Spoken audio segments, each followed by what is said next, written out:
a therapist from Williamsburg, or near Williamsburg, who listened to some of the shiurim on this mimer, and he wrote me an email about an experience he had that I thought would be helpful to illustrate one of the main points here in the mimer that we want to summarize here today, Be'ezer Hashem. I'm going to read it, it's a long email, but I'm going to read it almost verbatim. It basically tells a story. I once had a client. He was a religious man. He was married with a large family. And he told me, this is the therapist from Williamsburg, he told me that he wanted to throw everything away, buy a motorcycle, and move alone to some far country and start all over again.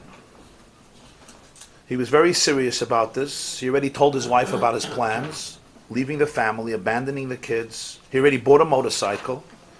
He already spent time in different interesting places to feel it out, feel what it is to be a real free, uninhibited man. Anybody here with these issues? Motorcycle. Okay, but not running away yet. Okay. You have a motorcycle. And you come here with your motorcycle. That's right. Okay.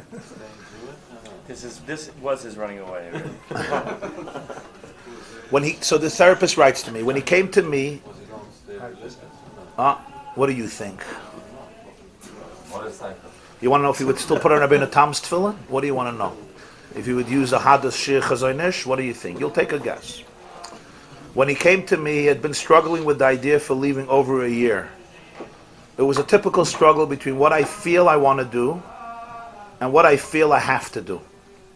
What I feel I want to do is, I don't want to be married, I don't want to have kids, I don't want to be in a religious community, I don't want to be confined, I don't want to be oppressed, I don't want anybody to tell me what to do. This is what I feel I have to do. This is what I have to do. I have responsibility to my wife, to my kids, to my God, to my community. One of the first questions I as a therapist asked him was, what's holding you back? It's already a year and you have a motorcycle. Why don't you just leave? You told your wife already. So he went into a tirade about telling me how sick and tired he is of living his whole life based on what he has to do versus on what he wants to do. So I asked him again, so you're sick and tired, so what's holding you back? Why don't you just do it? He gave me a puzzled look, and for 6 months we spent time exploring this question. The question of what's holding you back. Just do it. In the end, he discovered a ton of values that he'd never spoke about. He had a love for his children. He had gratitude to his wife. He had a desire not to hurt his innocent wife because she was very innocent. He had a desire to have meaningful human connections. He had a desire to see himself as a giving person and other values. And they all made him decide to stay with the family. He did have to move far away from his community and completely change his style of Yiddishkeit, which was not working for him. In this scenario, his initial conflict was between obedience, responsibility, versus self-actualization. One voice in him said, become your own person, have fun, do what you want to do. Another voice in him said, you got to be home at 6 o'clock and do homework and prepare Dvar Torah for Shabbos. Everyone he spoke to before he came to therapy, his Rav, his Rabbi, his wife, himself, they all framed the conflict as a choice between two mutually exclusive options. One option is self-expression, one option is obedience and self-abnegation. By asking him what was holding him back, instead of harping on his responsibility, he was able to notice that there was something holding him back that had nothing to do with obedience.